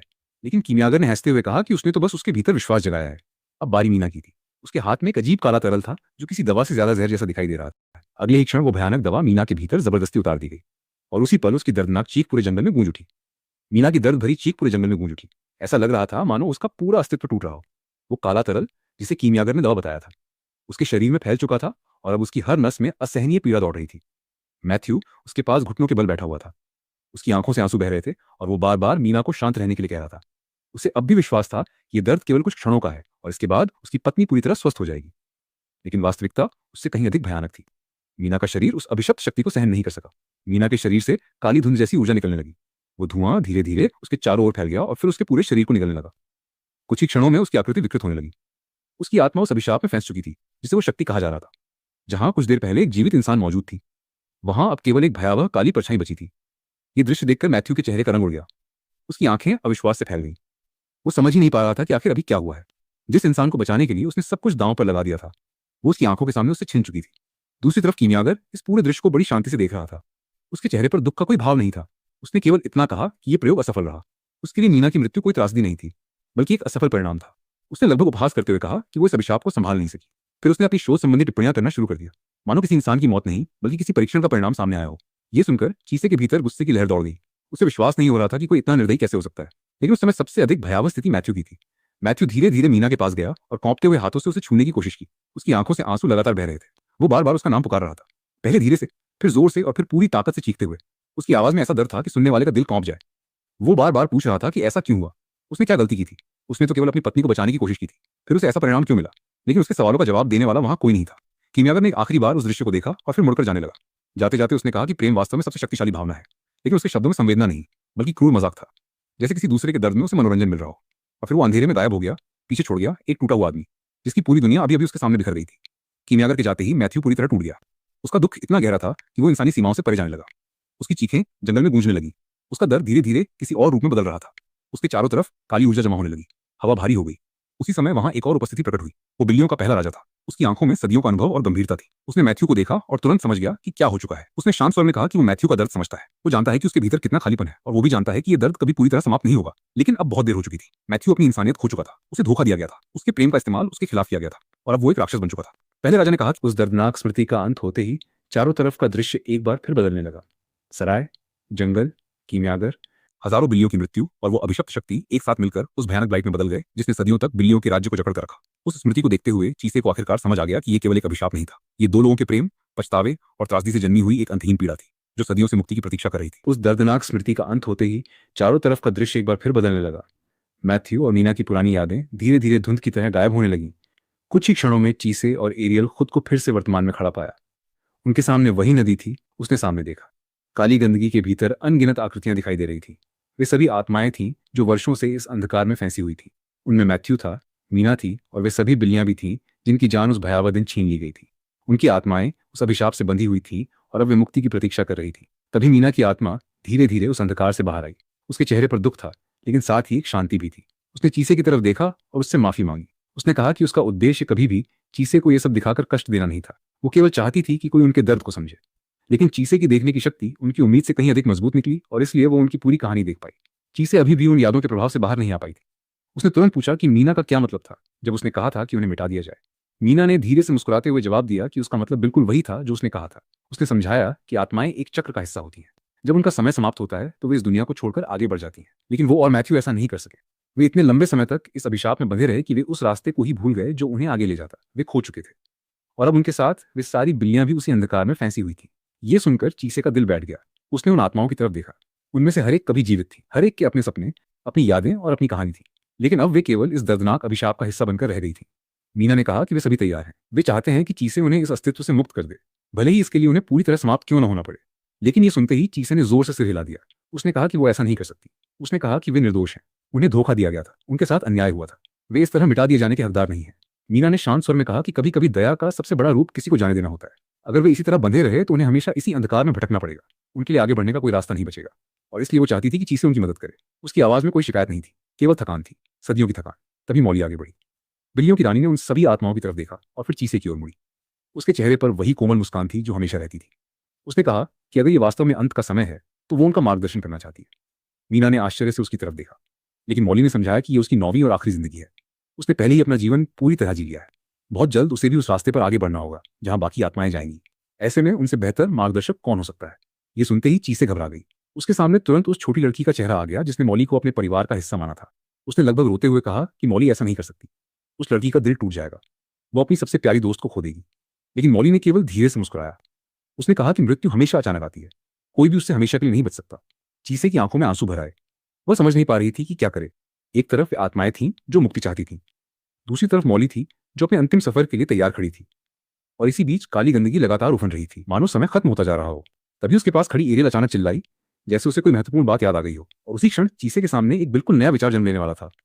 एक ऐसा विचार जो उन आत्माओं को मिटाए बिना उन्हें मुक्ति दिला सकता था। चीसे की आंखों में आंसू भरे हुए थे। तभी उसके पास खड़ी एरियल अचानक उत्साहित होकर चिल्लाई। ऐसा लग रहा था जैसे उसे कोई बहुत महत्वपूर्ण बात याद आ गई हो। उसने चीसे को झकझोरते हुए कहा कि वो अपनी शक्ति को भूल रही है। हवा केवल नष्ट नहीं करती, हवा जीवन भी देती है। हवा बीजों को एक स्थान से दूसरे स्थान तक ले जाती है। वो उन्हें वहां पहुंचा देती है जहां वे फिर से जड़ें जमा सकें और नया जीवन शुरू कर सकें। एरियल की ये बात सुनते ही चीसे कुछ क्षणों के लिए बिल्कुल स्थिर हो गई। उसके मन में जैसे अचानक एक नई रोशनी जल उठी। एरियल उसकी तरफ देखकर मुस्कुराई। उसने कहा कि आखिरकार चीसे समझ गई, यही तो हवा का स्वभाव है। मीना और मौली दोनों ने चीसे की आंखों में वो बदलता हुआ भाव देख लिया था। कुछ क्षण पहले जहां निराशा थी वहां अब दृढ़ संकल्प दिखाई दे रहा था। चीसे ने अपनी गोर शाखा को कसकर पकड़ लिया। उसने गहरी सांस ली और अपनी आंखें बंद कर ली। उसके चारों तरफ की हवा धीरे धीरे बदलने लगी। पेड़ों की शाखाएं हिलने लगी, नदी का पानी लहराने लगा, मानो पूरी प्रकृति उसकी पुकार सुन रही हो। उसने अपने मन में एक चित्र बनाया। उसने कल्पना की कि ये सभी आत्माएं डेंडिलियन के नन्हे बीज हैं। वे भारी अंधकार नहीं है, वे केवल भटके हुए बीज हैं जो बहुत लंबे समय से गलत जगह पर अटके हुए हैं। उन्हें बस एक ऐसी हवा चाहिए जो उन्हें उनके सही घर तक पहुंचा दे। जैसे जैसे ये विचार उसके भीतर मजबूत होता गया, वैसे वैसे उसके चारों तरफ सुनहरी रोशनी फैलने लगी। एरियल और अन्य वायु आत्माएं उसके चारों ओर घूमने लगी। मीना ने अपने सामने ये दृश्य देखा तो उसकी आंखों में आंसू आ गए। सदियों बाद पहली बार उसने आशा महसूस की। मैथ्यू भी धीरे धीरे उस अंधकार से बाहर निकल रहा था जिसने उसे इतने लंबे समय तक जकड़ रखा था। उसके चेहरे से वो राक्षसी विकृति गायब होने लगी। वो फिर से वैसा ही दिखाई देने लगा जैसा वो कभी था। एक साधारण इंसान जिसने अपनी पत्नी से बेहद प्रेम किया था और उसी प्रेम के कारण सब कुछ खो दिया था। चारों तरफ चमकते हुए बीजों जैसी आत्माएं हवा में उठने लगीं। वे ऊपर और ऊपर जाती जा रही थीं। ऐसा लग रहा था जैसे पूरा आकाश सितारों से भर गया हो। और उन सबके बीच मौली खड़ी थी, तैयार, ताकि वो उन सभी को उनके अंतिम सफर में मार्ग दिखा सके। मीना की आत्मा धीरे धीरे ऊपर उठने लगी। उसके चेहरे पर वो पीड़ा नहीं थी जो अभी तक उससे जुड़ी हुई थी। वर्षों का दुख, अपराधबोध और निराशा जैसे उससे अलग हो चुके थे। पहली बार वो वास्तव में शांत दिखाई दे रही थी। उसके पास ही मैथ्यू खड़ा था। वो अब राक्षस नहीं रहा था। उसका विकृत रूप पूरी तरह समाप्त हो चुका था। वो फिर से वही इंसान बन गया था जिसने कभी अपनी पत्नी के साथ एक साधारण और सुखी जीवन का सपना देखा था। उसी समय मीना ने अपनी निगाह चीसे की तरफ मोड़ी। उसकी आंखों में गहरा आभार था। उसने कहा कि अगर चीसे न होती तो वे कभी मुक्त नहीं हो पाते। लेकिन जैसे ही ये विचार उसके मन में आया, रेनफ्रेड की कही हुई बातें फिर से उसके कानों में गूंजने लगीं। स्लेबेगी, उसका असामान्य शरीर, वो शक्ति जो धीरे धीरे उसके जीवन को खा रही थी। उसने उन शब्दों को भुलाने की कोशिश की, लेकिन वे उसके मन से निकल नहीं रहे थे। कुछ देर बाद उसने पीछे कदमों की हल्की आहट सुनी। वो जानती थी कि वो कौन था। एलियास वापस आ चुका था। चीसे ने धीरे धीरे उसकी तरफ देखा। उसके मन में अनगिनत सवाल थे। मैंने हमेशा सोचा था कि मेरी जिंदगी की कोई खास कीमत नहीं है। बचपन से ही लोगों की निगाहों में अपने लिए केवल दया, डर या उपेक्षा देखी थी। इसलिए जब मैंने रेनफ्रेड को एलियास पर गुस्से से चिल्लाते हुए देखा तो मुझे उतना आश्चर्य नहीं हुआ जितना शायद किसी और को होता। उसकी आवाज में मेरे लिए चिंता थी, लेकिन साथ ही एलियास के प्रति गहरी नफरत भी। वह उन्हें राक्षस कह रहा था, ऐसा प्राणी जिसे इस बात की परवाह नहीं कि कोई इंसान जिए या मर जाए। लेकिन इलियास हमेशा की तरह शांत खड़े थे। उन्होंने बस इतना कहा कि उनका मुझे मरने देने का कोई इरादा नहीं है। उनके शब्दों में कोई भावनात्मक गर्मजोशी नहीं थी। फिर भी न जाने क्यों उन्हें सुनकर मेरे दिल को थोड़ी राहत मिली। रेनफ्रेड ने इलियास पर आरोप लगाया कि उन्होंने मुझे एक वस्तु की तरह खरीदा है। उसकी बात गलत भी नहीं थी। मैं सचमुच खरीदी गई थी, एक नीलामी में, दूसरों की नजरों में केवल एक दुर्लभ वस्तु बनकर। लेकिन जब मैं उस दिन को याद करती हूँ तो दर्द के साथ एक और भावना भी उभरती है। उसी दिन पहली बार किसी ने मुझे अपने साथ घर ले जाने का फैसला किया था। शायद यही कारण था कि मैं इलियास को केवल एक खरीदार के रूप में नहीं देख पाती थी। उनकी बातचीत खत्म होने के बाद भी रेनफ्रेड के शब्द मेरे मन में घूमते रहे। क्या इलियास सचमुच मेरी परवाह करते हैं, या मैं उनके लिए सिर्फ एक प्रयोग हूं? ये सवाल मेरे भीतर बार बार उठता रहा। आखिरकार मैंने साहस जुटाकर उनसे वही पूछा जिससे मैं सबसे ज्यादा डरती थी। मैंने जानना चाहा कि मेरे पास कितना समय बचा है। उनके जवाब ने मेरे भीतर की सारी शांति तोड़ दी। अगर कुछ नहीं किया गया तो शायद मैं केवल 3 या 4 साल और जीवित रह सकती थी। ये सुनकर मेरे भीतर एक अजीब खालीपन भर गया। कभी ऐसा समय था जब मुझे अपने भविष्य की परवाह नहीं थी, लेकिन अब पहली बार मैं जीना चाहती थी। पहली बार मुझे ऐसा लगने लगा था कि मेरे पास कुछ है जिसे मैं खोना नहीं चाहती। फिर भी इलियास बिल्कुल शांत थे। उन्होंने कहा कि उनके पास मुझे बचाने की एक योजना है और वो इसे सफल बनाएंगे। उनकी आवाज़ में ऐसा विश्वास था मानो परिणाम पहले से तय हो। जब मैंने उनसे पूछा कि उन्होंने ये बात पहले क्यों नहीं बताई, तो उन्होंने बिना किसी हिचकिचाहट के सच बता दिया। उन्होंने कहा कि उन्होंने मुझे इसलिए खरीदा था क्योंकि मैं उनके लिए उपयोगी थी। मेरे भीतर मौजूद जादुई शक्ति उनके लिए मूल्यवान थी। लेकिन बात सिर्फ इतनी नहीं थी। उन्होंने स्वीकार किया कि वो इंसानों को समझना चाहते थे। उन्होंने सदियों तक मानवों को देखा था, हमारी हंसी, हमारे आंसू और हमारे गुस्से को देखा था, लेकिन कभी उन भावनाओं को महसूस नहीं कर पाए थे। वो कारण समझ सकते थे, लेकिन भावना नहीं। उनकी बातों को सुनते हुए मुझे दुखी होना चाहिए था, शायद किसी और को होता भी। लेकिन जब मैंने उनकी आंखों की ओर देखा तो मुझे वहां कोई क्रूरता नहीं दिखाई दी। मुझे वहां एक ऐसे बच्चे की जिज्ञासा दिखाई दी जो दुनिया को समझना चाहता है, लेकिन समझ नहीं पा रहा। उसी पल मुझे एहसास हुआ कि मैं उनसे नाराज नहीं हो सकती, क्योंकि मैं भी कभी बिल्कुल वैसी ही थी। मैं भी दुनिया में अपनी जगह खोज रही थी। शायद इसी वजह से मैंने मन ही मन फैसला कर लिया कि मैं उन्हें छोड़कर नहीं जाऊंगी। जब तक उन्हें मेरी जरूरत है मैं उनके साथ रहूंगी। उसके बाद मुझे बस धुंधली यादें याद हैं, अत्यधिक थकान, एक गहरा अंधेरा और फिर अंतहीन लगने वाली नींद। जब मैंने दोबारा आंखें खोली तो मुझे लगा कि केवल एक रात बीती होगी, लेकिन सच्चाई ये थी कि 2 पूरे सप्ताह गुजर चुके थे। मेरी पहली नजर एक सुंदर स्त्री और एक अजीब मुस्कुराते पुरुष पर पड़ी। मैं घबरा गई, लेकिन जैसे ही मैंने इलियास को देखा मेरे भीतर की घबराहट कम हो गई। तब मुझे पता चला कि मेरे सामने परियों की रानी टिटानिया और परियों के राजा ओबेरॉन खड़े थे। टिटानिया का व्यक्तित्व इतना प्रभावशाली था कि उनकी उपस्थिति मात्र से आसपास की हवा बदलती हुई महसूस होती थी। उन्होंने मुझसे पूछा कि क्या मैं इलियास से डरती हूँ। जब मैंने कहा कि नहीं, तो वो किसी कारण बहुत खुश हो गए। लेकिन फिर उन्होंने बच्चों और शादी की बातें शुरू कर दी, जिससे मेरा चेहरा गर्म हो उठा। मैं समझ नहीं पा रही थी कि क्या कहूँ। सौभाग्य से टिटानिया ने तुरंत उन्हें डांट दिया और उनकी अजीब बातें वहीं रुक गईं। फिर भी उनके शब्द मेरे मन में रह गए। वे बार बार मुझे और एलियास को एक साथ देखकर मुस्कुरा रहे थे, मानो हमारे बीच कोई ऐसा रिश्ता हो जिसे मैं खुद भी अभी नहीं समझती थी। मैंने चुपके से एलियास की ओर देखा। वो हमेशा की तरह शांत थे, जैसे इन सब बातों का उन पर कोई असर ही नहीं पड़ता। कुछ देर बाद परियों का राजा और रानी चले गए और जंगल एक बार फिर शांत हो गया। तभी फादर साइमन वापस लौटे। उन्हें देखते ही मुझे राहत मिली। वो हमेशा मेरी चिंता करते थे और उनकी उपस्थिति किसी परिचित सुरक्षा की तरह महसूस होती थी। जब उन्होंने मुझे जागा हुआ देखा तो उनके चेहरे पर जो खुशी थी, उसे देखकर मुझे एहसास हुआ कि मेरी चिंता करने वाले लोग अब इस दुनिया में मौजूद हैं। शाम को जब हम घर लौटे तो सिल्वर लेडी ने मेरे लिए क्रिसमस पुडिंग संभाल कर रखी हुई थी। मैंने उसका एक छोटा सा निवाला लिया और अनायास मुस्कुरा उठी। उसका स्वाद मीठा था, लेकिन उससे भी ज्यादा मीठा वो एहसास था जो मेरे भीतर धीरे धीरे जन्म ले रहा था। बहुत समय बाद पहली बार मुझे लगा कि शायद मैं अकेली नहीं हूँ। शायद मेरे पास सचमुच एक जगह है जहां मैं लौट सकती हूँ। मैं नहीं जानती कि भविष्य में क्या होगा। मैं नहीं जानती कि इलियास की योजना सफल होगी या नहीं। शायद मेरे सामने अभी भी कई कठिनाइयां और अंधेरे रास्ते इंतजार कर रहे हैं। लेकिन एक बात मैं पूरे विश्वास के साथ कह सकती हूँ, जब तक इलियास मेरे साथ हैं मैं किसी भी अंधेरे का सामना कर सकती हूँ। बिल्लियों के राज्य में घटी उस भयावह घटना के बाद, जब वो काली और अभिशप्त गंदगी आसमान में विलीन हो गई थी, रेनफ्रेड अपने घायल और टूटे हुए जादुई हाथ को थामे हुए धीरे धीरे अपने ठिकाने पर लौटा। उसके चेहरे पर दर्द और थकान साफ दिखाई दे रही थी। लेकिन जैसे ही वो अंधेरे कमरे में पहुंचा, उसे महसूस हुआ कि कोई उसका इंतजार कर रहा है। छाया के बीच खड़ा था वो रहस्यमयी और विकृत कीमियागर जोसेफ। उसकी आंखों में पागलपन चमक रहा था और चेहरे पर असंतोष साफ झलक रहा था। उसने रेनफ्रेड को घूरते हुए कठोर स्वर में कहा कि उसने उसे विशेष रूप से उस अभिशाप को पकड़कर लाने के लिए भेजा था। फिर भी वो इतना साधारण काम भी पूरा नहीं कर पाया। जोसेफ धीरे धीरे अंधेरे से बाहर आया और बोला कि खैर, कोई बात नहीं, कम से कम वो उस अभिशाप की एक झलक तो देख सका। इसके बाद उसने अपना हाथ बढ़ाकर रेनफ्रेड के चेहरे को छुआ, जिससे रेनफ्रेड के शरीर में सिहरन दौड़ गई। फिर उसने धीमे लेकिन डरावने स्वर में चेतावनी दी कि यदि रेनफ्रेड नहीं चाहता कि उसकी प्रिय शिष्या एलिस उसकी अगली दवा की सामग्री बन जाए, तो उसे भविष्य में इस तरह उसे निराश करना बंद करना होगा। जोसेफ के जाने के बाद कमरे में भारी सन्नाटा छा गया। तभी एलिस घबराई हुई दौड़ती हुई अपने मास्टर के पास पहुंची। उसने रेनफ्रेड के घायल हाथ को देखा और उसकी आंखों में चिंता भर गई। वो समझ नहीं पा रही थी कि उसका मास्टर उस पागल जोसेफ की बातें क्यों मानता है और उसने उसे अपना हाथ लेने तक क्यों दिया। लेकिन रेनफ्रेड ने दर्द को छिपाते हुए शांत स्वर में कहा कि वो नहीं चाहता कि एलिस खुद को इस सब में उलझाए। एक अच्छे मास्टर का कर्तव्य अपनी शिष्या की रक्षा करना होता है और उसे उस पर भरोसा रखना चाहिए। एलिस कुछ कहना चाहती थी, लेकिन रेनफ्रेड ने उसे आश्वासन दिया कि वो ठीक हो जाएगा और उसके पास पहले से एक योजना है। इतना कहकर वो कमरे के एक कोने में चला गया। एलिस वहीं खड़ी रही। उसकी आंखें आंसू से भर गई थीं। उसके मन में केवल एक ही बात गूंज रही थी, क्या ये उसका कर्तव्य नहीं था कि वो अपने मास्टर की रक्षा करे? आखिर क्यों हमेशा रेनफ्रेड को ही उसकी रक्षा करनी पड़ती है? उधर दूसरी ओर एलियास के घर का शांत वातावरण पूरी तरह अलग था। चीसे रसोई में बैठी जादुई जड़ी बूटियों को सावधानी से मिला रही थी। वो हर सामग्री का नाम अपने मन में दोहरा रही थी ताकि कोई गलती न हो। उसने मैंड्रेक के फूल की एक पंखुड़ी ली और बाकी औषधीय सामग्री के साथ उसे मिलाकर एक छोटी सी पोटली तैयार की। फिर उसने मंत्र पढ़ना शुरू किया। उसके शब्दों के साथ जादुई ऊर्जा धीरे धीरे उस पोटली में समाने लगी। उसने मंत्रों के माध्यम से बुरे सपनों को दूर रखने और अनिद्रा का इलाज करने वाली औषधि तैयार की। जब काम पूरा हुआ तब एलियास ने उससे पूछा कि उसे क्या लगता है, पहाड़ी के नीचे रहने वाली बूढ़ी औरत के लिए ये ऑर्डर कब तक तैयार हो पाएगा? चीसे ने गर्व से बताया कि वो अभी अभी से पूरा कर चुकी है। उसने तकिए के लिए हॉप्स और लेवेंडर की सही मात्रा का उपयोग किया है और साथ ही पानी के फ्लास्क को भी बुरे सपनों से सुरक्षा देने वाले मंत्र से अभिमंत्रित कर दिया है। एलियास उसकी प्रगति से संतुष्ट दिखाई दिया और बोला कि उसने बिल्कुल वैसा ही किया है जैसा उसे सिखाया गया था। लेकिन तभी चीसे को अचानक चक्कर आने लगे। जादुई मिश्रण से निकलने वाली भाप बहुत अधिक शक्तिशाली थी। एलियास ने तुरंत समझ लिया कि उसने जरूरत से ज्यादा जादू का उपयोग कर लिया है और उसकी औषधि अनजाने में एक नींद की दवा में बदल गई है। उसने चीसे को समझाया कि उसे अपने नियंत्रण पर और अधिक ध्यान देना होगा। चीसे जम्हाई लेते हुए मान गई कि ये काम उसकी कल्पना से कहीं अधिक कठिन है। वो सोचने लगी कि जिस दिन से उसे पता चला है कि एलियास ने उसे क्यों खरीदा था, उसी दिन से एलियास उसे पहले से कहीं ज्यादा गंभीरता से जादू सिखाने लगे हैं। अब उसकी शिक्षा केवल मंत्रों तक सीमित नहीं थी। वो सीख रही थी कि कौन सी चीज किस पर प्रभाव डालती है, कौन सी सामग्री उपचार के लिए उपयोगी है और कौन सी जहर बनाने के लिए। पुराने रीति रिवाज, प्राचीन परंपराएं और रहस्यमय ज्ञान उसके जीवन का हिस्सा बनते जा रहे थे। कुछ समय बाद एलियास ने उसे बताया कि उन्हें एक नए काम के लिए बाहर जाना है। दोनों एक पुराने चर्च के कब्रिस्तान की ओर निकल पड़े।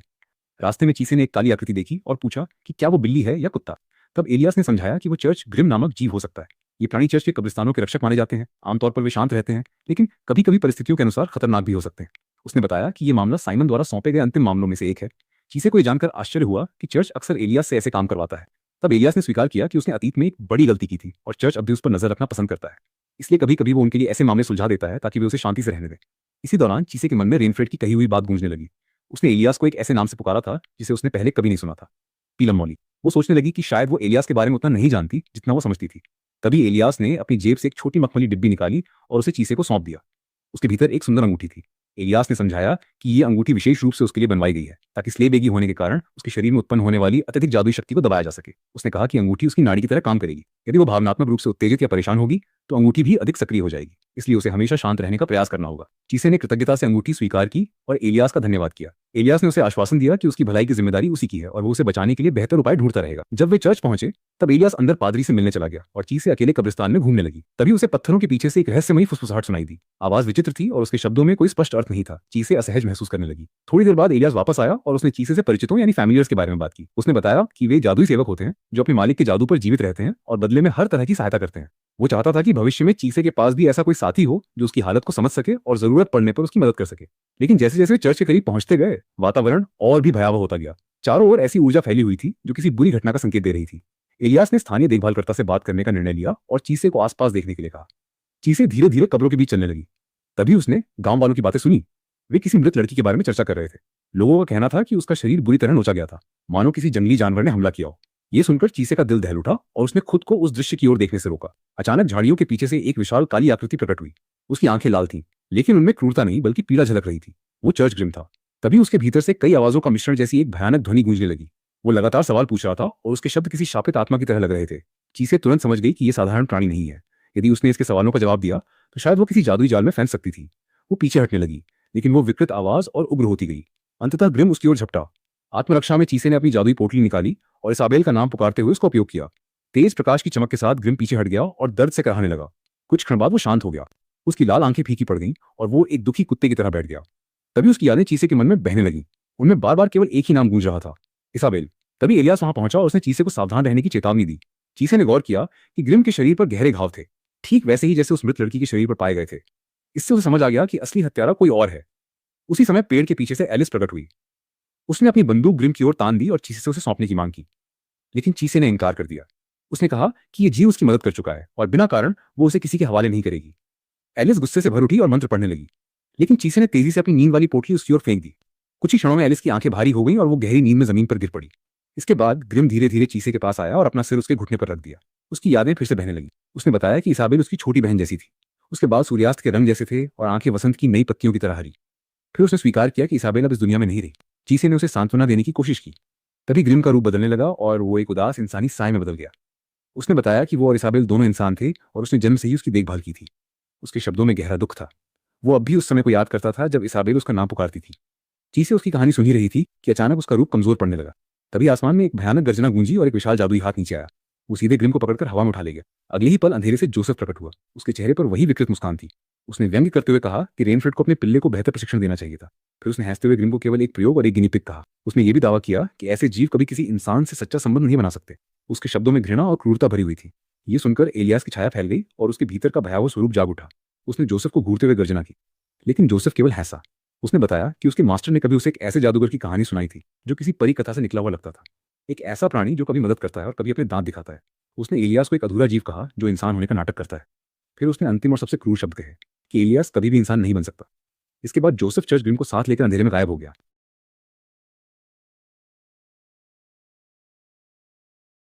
हवा में फैली अंधेरी ऊर्जा हर दिशा को कंपा रही थी और उसी भयावह वातावरण के बीच जोसेफ का पागलपन भरा अट्टहास सुनाई दिया।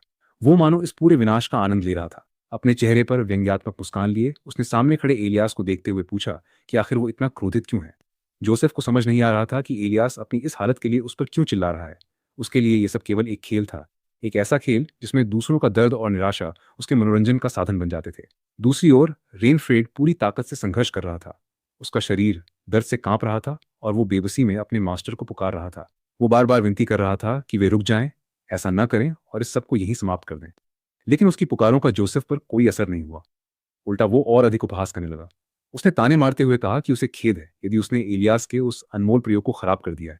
हालांकि उसकी नज़र में इंसान किसी कीड़े मकोड़े से ज्यादा महत्व नहीं रखते थे। आखिर एलियास एक कीमियागर था। उसके लिए नया इंसान ढूंढना कौन सी बड़ी बात थी। जोसेफ की यह बात पूरी भी नहीं हुई थी कि अचानक वातावरण में एक भीषण जादुई विस्फोट हुआ। जादुई ऊर्जा की टक्कर से जमीन तक कांप उठी। इस व्यवधान से जोसेफ बुरी तरह चिढ़ गया। उसने क्रोध से चीखते हुए कहा कि वो अभी बात कर ही रहा था और किसी की बात के बीच में टोकना अत्यंत असभ्य व्यवहार है। उधर रेनफ्रेड की हालत लगातार बिगड़ती जा रही थी। उसकी चेतना धीरे धीरे धुंधली पड़ने लगी। दर्द से कराहते हुए उसने एक अंतिम प्रार्थना की। वो चाहता था कि कोई जाग जाए। उसके होठों पर केवल एक नाम था, इसाबेल। उसके आसपास की दुनिया धुंधली होने लगी। उसका शरीर भारी हो गया और वो बेहोशी की अवस्था में डूबने लगी। जब उसने दोबारा आंखें खोलने की कोशिश की तो खुद को एक अजीब सी जगह में पाया। उसे समझ नहीं आ रहा था कि वो कहाँ है।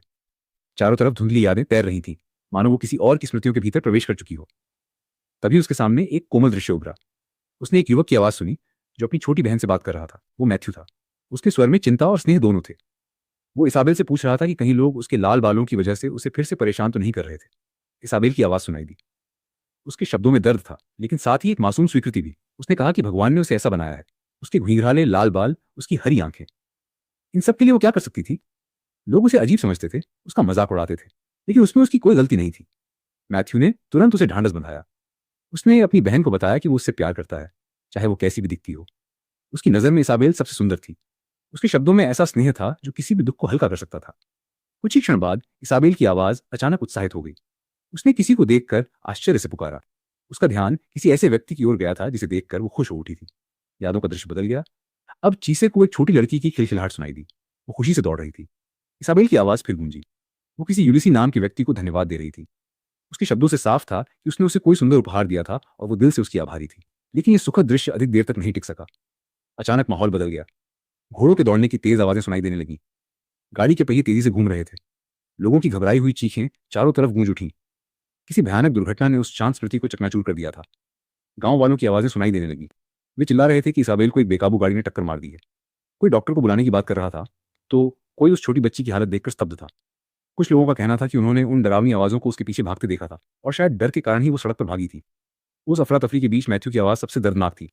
वो रो रहा था, चिल्ला रहा था और हर किसी से मदद की गुहार लगा रहा था। वो बार-बार पूछ रहा था कि इसाबेल कब जागेगी। उसने कई दिनों से उसकी आवाज़ नहीं सुनी थी। उसके शब्द धीरे-धीरे निराशा में बदलते गए। वो लगातार अपनी बहन को पुकार रहा था, उससे जागने की विनती कर रहा था और उसे छोड़कर न जाने की गुहार लगा रहा था। तभी स्मृति में एक और आवाज़ सुनाई दी। एक बुजुर्ग व्यक्ति ने गंभीर स्वर में मैथ्यू को शांत होने के लिए कहा। उसने समझाया कि इसाबेल अब इस दुनिया में नहीं रही। वो कभी वापस नहीं आएगी। लेकिन मैथ्यू इस सच्चाई को स्वीकार नहीं कर पा रहा था। उसने तुरंत विरोध किया। उसके लिए यह मानना असंभव था कि उसकी बहन मर चुकी है। वो बार-बार कहता रहा कि इसाबेल केवल सो रही है। वो जल्द ही जाग जाएगी और सब कुछ पहले जैसा हो जाएगा। लेकिन सच्चाई बदलने वाली नहीं थी। फिर भी मैथ्यू ने हार नहीं मानी। उसने दृढ़ता से कहा कि वो यहीं इंतजार करेगा, चाहे कितना भी समय क्यों न लगे। उसे डर था कि यदि इसाबेल जाग गई और उसके आसपास कोई नहीं हुआ तो वो अकेली पड़ जाएगी और डर जाएगी। चीसे को ऐसा महसूस हुआ जैसे वो किसी गहरे समुद्र से सतह की ओर लौट रही हो। फिर अचानक उसकी आंखें खुल गईं। उसने धीरे से कराहते हुए अपने आसपास देखा। कुछ क्षणों के लिए उसे समझ ही नहीं आया कि वो कहाँ है और अभी अभी जो कुछ उसने देखा वो सपना था या वास्तविकता। जैसे ही उसकी चेतना पूरी तरह लौटी, उसके कानों में एक परिचित और दर्द से भरी आवाज गूंजने लगी। चर्च ग्रिम, जो वास्तव में यूलिसी था, लगातार एक ही नाम दोहरा रहा था, इसाबेल। उसी क्षण कीसे की नजर सामने खड़े इलियास पर पड़ी। उसे देखते ही उसके भीतर अपराधबोध की लहर दौड़ गई। उसकी आंखों से आंसू बहने लगे। वो तुरंत माफी मांगने लगी। उसे याद था कि इलियास ने उसे उस खतरनाक जगह पर जाने से मना किया था। फिर भी वो अपनी जिज्ञासा के कारण वहां चली गई थी। अब उसे अपनी गलती का एहसास हो रहा था। लेकिन इलियास ने उसे डांटने के बजाय शांत स्वर में केवल इतना कहा कि भविष्य में वो अपने बारे में अधिक सावधान रहे। उसके लिए यही पर्याप्त होगा। चीसे ने सिर झुका लिया। उसके मन में भावनाओं का तूफान चल रहा था। तभी वातावरण फिर से बदल गया। अंधेरे के बीच से एक परिचित आवाज सुनाई दी। जोसेफ एक बार फिर सामने आ गया था। उसके चेहरे पर वही उपहासपूर्ण मुस्कान थी। उसने चर्च ब्लिम को देखते हुए तंज कसा कि आखिरकार वो जाग ही गया। फिर उसने व्यंग्य से पूछा कि क्या अब वो कुत्ता खुद को इंसान समझना छोड़ चुका है? क्या उसका भ्रम आखिरकार टूट गया है? लेकिन यूलिसी ने उसकी ओर देखने की भी जरूरत नहीं समझी। उसने अपनी निगाहें आकाश की ओर उठाई। उसके चेहरे पर एक अजीब सी शांति। कार्टाफिलस अपने भयावह कठपुतली जैसे शरीर के अंगों पर खड़ा धीरे धीरे आगे बढ़ा। उसकी आंखों में पागलपन और जिज्ञासा का अजीब मिश्रण था। वो मानो किसी सामान्य इंसान की तरह नहीं, बल्कि अपने किसी नए प्रयोग को देखने आए वैज्ञानिक की तरह व्यवहार कर रहा था। उसने शांत लेकिन डरावनी आवाज में समझाना शुरू किया कि दिमाग एक बेहद जटिल चीज होता है। किसी टूटे हुए मन को दोबारा जोड़ना आसान नहीं होता। उसके अनुसार वो केवल अपने प्रयोगों को आगे बढ़ाने की कोशिश कर रहा था, और यही कारण था कि ये कुत्ता उसके लिए एक आदर्श विषय बन गया था। उसकी बातें सुनकर रेनफ्रेड का धैर्य टूटने लगा। उसने उसे याद दिलाया कि कीमियागर और जादूगरों के बीच हमेशा से एक अनकहा समझौता रहा है। दोनों कभी एक दूसरे के क्षेत्र में दखल नहीं देते। फिर आखिर एक साधारण फरेबी कुत्ते के पीछे पड़ने की इतनी जरूरत क्यों थी? कार्टाफिलस के चेहरे पर मुस्कान फैल गई। उसने अपना मुखौटा हटाया और मानो किसी बच्चे की तरह उत्साहित होकर अपना विचार साझा किया। उसके अनुसार अधिकांश काइमेरा केवल बेजान कठपुतलियां होते हैं, लेकिन अगर उनमें किसी परी की आत्मा डाल दी जाए तो क्या होगा? ये विचार उसे बेहद रोमांचक लगता था। उसने स्वीकार किया कि परियों के श्राप उसके लिए हमेशा सिरदर्द रहे। इसी कारण उसने उस कीमियागर को अपना पालतू बना रखा था, ताकि वो उसके लिए ऐसे प्रयोगों को आसान बना सके। रेनफ्रेड क्रोध से भर उठा। उसके मुंह से केवल एक ही प्रतिक्रिया निकली, घृणा और गुस्से से भरी हुई। लेकिन कार्टाफिलस को किसी की भावनाओं से कोई फर्क नहीं पड़ता था। वो उस भयावह कठपुतली के पास गया जो इसाबेल का रूप लिए हुए थी। उसने उसके चेहरे को सहलाते हुए घिनौनी संतुष्टि के साथ कहा कि जो कुत्ता उसके लिए सामान तक नहीं ला सकता, वो आखिर किस काम का है। ये दृश्य देखकर चीसे का दिल दहल गया। उसकी सांसें रुक सी गईं। दूसरी ओर रूथ पूरी तरह सुन पड़ गया था। उसकी आंखें उस कठपुतली पर टिकी थीं। उसके सामने उसकी प्रिय इसाबेल का चेहरा था, लेकिन वो जानता था कि ये उसकी असली इसाबेल नहीं थी। चीसे ने तुरंत उसे झकझोरने की कोशिश की। उसने स्पष्ट कहा कि ये उसकी इसाबेल नहीं है। फिर उसका गुस्सा सीधे कार्टाफिलस की ओर मुड़ गया। उसे अचानक याद आया कि वो पहले भी उसके भयानक काम देख चुकी है। उसने आरोप लगाया कि उल्फाद में मैथ्यू को धोखा देने वाला भी वही था, और उसकी पत्नी मीना की मौत के पीछे भी उसी का हाथ था। कार्टाफिलस ने कुछ क्षण सोचा, फिर मानो कोई पुरानी और सुखद याद आ गई हो। उसने उल्फाद की घटना को अपने बिल्ली वाले प्रयोग के नाम से याद किया। उसके अनुसार वो प्रयोग काफी सफल रहा था। यहाँ तक कि उसने ये भी कहा कि अगर उसे दोबारा मौका मिले तो शायद वो उससे भी बेहतर परिणाम हासिल कर सके। ये सुनकर चीसे का गुस्सा और बढ़ गया। उसके पूरे शरीर में कंपन दौड़ गया। उसने दृढ़ स्वर में कहा कि वो कभी भी उसे ये करने नहीं देगी। चाहे कुछ भी हो जाए, वो उसे फिर किसी निर्दोष को पाने नहीं देगी। कार्टाफिलस ने उसकी बातों पर ध्यान देने के बजाय एक और व्यंग्यपूर्ण टिप्पणी की। वो कठपुतली के ऊपर बैठ गया और बोला कि चीसे अपनी उम्र के हिसाब से बहुत कुछ जानती है। फिर उसने स्पाइडर हॉक्स का उदाहरण दिया, ऐसे जीव जो मकड़ियों का शिकार करते हैं। लेकिन उसके अनुसार जब वे बहुत छोटे होते हैं तब शिकार और शिकारी की भूमिकाएं उलट जाती हैं और मकड़ी ही उन्हें खा जाती है। ये एक छिपी हुई चेतावनी थी कि चाहे चीसे कितनी भी बहादुर क्यों न हो, वो अभी भी उससे कहीं छोटी और कमजोर है। लेकिन उसी समय कहानी ने एक नया मोड़ लिया। रूथ ने चीसे की ओर देखा। उसके चेहरे पर वर्षों का दुख, अकेलापन और थकान साफ दिखाई दे रही थी। उसने पहली बार अपने दिल की बात कही। उसने विनती की कि क्या चीसे उसे अपने साथ ले जाएगी। बदले में वो अपना सब कुछ उसे सौंप देगा, अपनी शक्ति, अपनी वफादारी, अपना अस्तित्व, सब कुछ। उनके आसपास मौजूद विल और द विस्प इस निर्णय से हैरान था। उसे समझ नहीं आ रहा था कि कोई परी किसी इंसान के लिए अपनी जान जोखिम में क्यों डालेगा। उसके लिए ये मायने नहीं रखता था कि चीसे स्ले बेगी है या नहीं। किसी परी के लिए किसी इंसान से इस हद तक बन जाना अस्वाभाविक था। चीसे इस बात को समझ नहीं पाई। उसने पूछा कि आखिर वो किस बंधन की बात कर रहा है। तब एलायस ने उसे समझाया। उसने बताया कि रूथ उससे उसका फैमिलियर बनने की प्रार्थना कर रहा है। ये दो जीवों के बीच होने वाला एक अत्यंत शक्तिशाली और पवित्र समझौता होता है। ऐसे बंधन में दोनों अपना सब कुछ साझा करते हैं, अपनी भावनाएं, अपनी शक्ति और यहां तक कि अपना समय भी। अपना समय? ये सुनकर चीसे चौंक गई। एलायस ने गंभीर स्वर में समझाया कि इसका अर्थ ये है कि जिस दिन चीसे मरेगी उसी दिन रूथ का जीवन भी समाप्त हो जाएगा। लेकिन रूथ पीछे हटने वाला नहीं था। उसने कहा कि वो ऐसा नहीं कर सकता। वो चीसे से विनती करने लगा कि वो उसे स्वीकार कर ले। उसके अनुसार दोनों ने एक दूसरे को वैसे देखा था जैसे शायद कोई और कभी नहीं देख सकता था। वे एक दूसरे के दुख और अकेलेपन को समझते थे। फिर भी चीसे के मन में एक सवाल बाकी था। उसने इसाबेल के बारे में पूछा, क्या रूथ अब भी उसका इंतजार नहीं करना चाहता था? रूथ ने कुछ क्षण चुप रहकर उत्तर दिया। उसकी आवाज में गहरा दुख था, लेकिन साथ ही स्वीकृति भी। उसने स्वीकार कर लिया था कि इसाबेल जा चुकी है। वो अब कभी वापस नहीं आएगी, चाहे वो कितनी भी प्रतीक्षा क्यों न कर ले। ये सुनकर चीसे की आंखें नम हो गईं। उसने धीरे से कहा कि वो भी अब और अकेली नहीं रहना चाहती, और शायद अब उन दोनों को अकेला रहने की आवश्यकता भी नहीं थी। यही वो क्षण था जब उनका बंधन स्थापित हुआ। कुछ समय बाद रूथ ने मुस्कुराते हुए चीसे से कहा कि वो हमेशा उसके साथ रहेगा। फिर उसने उससे एक और अनुरोध किया। उसने पूछा कि क्या वो उसे उसके नए जीवन के लिए एक नया नाम देगी। चीसे ने बिना झिझक उसके लिए एक नाम चुना, रूथ। उस नए नाम के साथ मानो उसका नया जीवन भी शुरू हो गया। दूर खड़ा कार्टाफिलस ये सब देख रहा था। उसने व्यंग्य करते हुए कहा कि यह सचमुच अफसोस की बात है कि वो एक छोटी सी लड़की का सेवक बन गया है। उसके अनुसार ऐसे अटूट बंधन हमेशा परेशानी ही पैदा करते हैं। लेकिन इस बार जवाब उसके जाने के बाद वातावरण कुछ शांत हुआ। एलायस ने चीसे की ओर देखा और कहा कि अब उन्हें वापस चलना चाहिए। बाकी सवालों और जवाबों को अगले दिन के लिए छोड़ा जा सकता है क्योंकि वो बहुत थक चुकी होगी। चीसे ने सहमति में सिर हिलाया, लेकिन एलायस ने मुस्कुराते हुए उसे चेतावनी भी दी कि घर पहुंचने के बाद उसे अच्छी खासी डांट सुनने के लिए तैयार रहना चाहिए। चीसे मुस्कुरा दी। उसे पहले से इसका अंदाजा था। फिर उसने रूथ की ओर देखा और उसे अपने साथ चलने के लिए कहा। उसने पूछा कि क्या वे साथ में घर चलें। रूथ ने तुरंत हामी भर दी। उसके चेहरे पर पहली बार सच्ची शांति दिखाई दी। उसने कहा कि अब से जिस जगह को चीसे अपना घर कहेगी वही उसका भी घर होगा। और इसी के साथ वर्षों से अकेला भटकता हुआ खोया हुआ प्राणी आखिरकार अपना घर पा चुका था। सुबह की ठंडी हवा पूरे इलाके में फैली हुई थी। पेड़ों की शाखाओं पर बैठी चिड़ियां धीरे धीरे चहचहा रही थीं और सूरज की सुनहरी किरणें जंगल के बीच बने उस छोटे से घर पर पड़ रही थीं जहां चिसे अब रहती थी। लेकिन इस शांत माहौल के बीच एक ऐसा व्यक्ति भी था जो पिछले 3 दिनों से खुद को दुनिया से अलग किए हुए था। Elias Ainsworth. घर के बाहर रुत चिसे के साथ टहल रहा था। कभी वो उसके आगे दौड़ जाता, कभी पीछे मुड़कर उसे देखता। उसके चेहरे पर एक अजीब सी खुशी थी। आखिर वो पहले एक साधारण काला कुत्ता था, लेकिन अब वो चिसे का फैमिलियर बन चुका था। कुछ देर बाद बात एलियास पर आ गई। 3 दिन हो चुके थे और वो अब तक अपने कमरे से बाहर नहीं निकले थे। जिसे जितना इसे नजरअंदाज करने की कोशिश करती उतनी ही चिंता उसके दिल में बढ़ती जा रही थी। रुत ने अनुमान लगाया कि शायद लड़ाई के दौरान अचानक अपना असली रूप धारण करने की वजह से ऐसा हुआ होगा। उसके अनुसार किसी जादुई प्राणी के लिए अपने शरीर का रूप बदलना बहुत ज्यादा ऊर्जा मांगता है। लेकिन जब चिसे ने उससे पूछा कि क्या उसे इस बात का पूरा यकीन है, तो वो खुद ही उलझ गया। उसे लगता था जैसे उसे ये जानकारी पता होनी चाहिए, लेकिन उसकी अपनी यादें भी अभी पूरी तरह स्पष्ट नहीं थीं। घर लौटने पर चिसे ने एलियास को नाश्ते के लिए पुकारा। वो उम्मीद कर रही थी कि शायद आज वो बाहर आ जाएंगे, लेकिन कमरे के अंदर से सिर्फ उनकी आवाज आई। उन्होंने माफी मांगते हुए कहा कि वो खाना नहीं खाएंगे, बस सिल्वर लेडी से उनकी तरफ से माफी मांग दी जाए। चिसे के मन में सवालों का पहाड़ खड़ा हो गया। आखिर इलियास के साथ ऐसा क्या हो रहा था? वो उससे कुछ क्यों नहीं बता रहे थे? और सबसे बड़ी बात, वो उससे दूरी क्यों बना रहे थे? लेकिन इन सवालों का जवाब उसे अभी नहीं मिलने वाला था। कुछ ही देर बाद एक और अजीब घटना हुई। अचानक अंगेलिका कहीं से प्रकट हुई और बिना किसी चेतावनी के चिसे को पकड़ लिया। इससे पहले कि चिसे कुछ समझ पाती, कुछ ही मिनटों में वो और रुत घर से बाहर थे। उनके हाथ में कुछ पैसे थे और साफ आदेश था कि शाम होने से पहले वापस मत आना। पहले तो चिसे को समझ ही नहीं आया कि आखिर हुआ क्या है, लेकिन धीरे धीरे उसे एहसास हुआ कि शायद अंगेलिका जानबूझकर उसे घर से बाहर निकालना चाहती थी ताकि वो कुछ समय आराम कर सके। शहर में पहुंचने के बाद अंगेलिका ने सबसे पहले चिसे की अंगूठी की जांच की। ये वही विशेष अंगूठी थी जो उसकी कमजोर जीवन शक्ति को नियंत्रित करने में मदद करती थी। जांच करते समय अंगेलिका ने महसूस किया कि अंगूठी ठीक काम कर रही है, लेकिन इसका मतलब ये नहीं था कि चिसे अपनी सेहत का ख्याल रख रही थी। रुथ ने तो जैसे शिकायतों की पूरी किताब खोल दी। उसने बताया कि चिसे लगातार खुद को जरूरत से ज्यादा थका देती है। जब भी वो जादू का इस्तेमाल करती है, बाद में कई घंटों तक बेहद कमजोर महसूस करती है। चिसे शर्मिंदा हो गई और उसे चुप कराने की कोशिश करने लगी, लेकिन अंगेलिका ने उसकी एक नहीं सुनी। उसने चिसे के गाल खींचते हुए कहा कि अगर वो मदद मांगना नहीं सीखेगी तो एक दिन उसे इसकी भारी कीमत चुकानी पड़ेगी। उसने समझाया कि हर काम अकेले करने की जरूरत नहीं होती। उसके पास दोस्त हैं, पड़ोसी हैं और सबसे बढ़कर रुथ जैसा फैमिलियर है जो हमेशा उसकी मदद के लिए तैयार रहता है। फिर अचानक बात स्कूल की ओर मुड़ गई। अंगेलिका ने पूछा कि क्या उसने कभी अपने भविष्य के बारे में सोचा है। चिसे ने शांत स्वर में जवाब दिया कि उसे अपनी वर्तमान जिंदगी पसंद है। बगीचे की देखभाल, जादू की पढ़ाई और एलियास के साथ रहना, यही उसके लिए काफी है। लेकिन अंगेलिका को यह जवाब बिल्कुल पसंद नहीं आया। उसने पहली बार काफी गंभीर होकर कहा कि चिसे अपनी पूरी जिंदगी एलियास पर निर्भर नहीं रह सकती। वो अभी बहुत छोटी है, उसके सामने अभी बहुत सारे साल बाकी हैं। और सिर्फ इसलिए कि एलियास ने उसे खरीदा था, इसका मतलब ये नहीं कि उसकी पूरी जिंदगी उसी के इर्द गिर्द घूमनी चाहिए। ये शब्द सीधे चिसे के दिल में जाकर लगे। उसके दिमाग में बचपन की दर्दनाक यादें लौट आईं। वो समय जब उसे हमेशा लगता था कि वो किसी पर बोझ है, जब कोई उसे अपने पास नहीं रखना चाहता। जब वो हर दिन ये सोचकर डरती थी कि कहीं उसे फिर से छोड़ न दिया जाए। अनजाने में उसने अंगेलिका को धक्का दे दिया।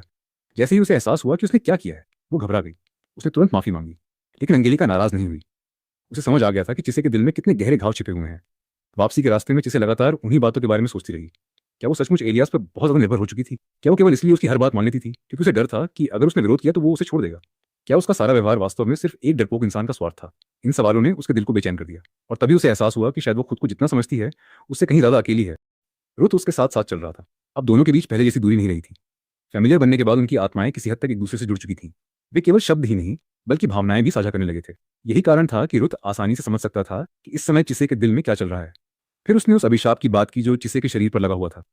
उसने उम्मीद जताई कि एक दिन वो श्राप खत्म हो जाएगा और चिसे आखिरकार सामान्य जीवन जी सकेगी। चिसे हल्का सा मुस्कुराई, लेकिन उसके दिल का बोझ कम नहीं हुआ। जब वो घर लौटी तो हमेशा की तरह सिल्वर लेडी ने उसका स्वागत किया।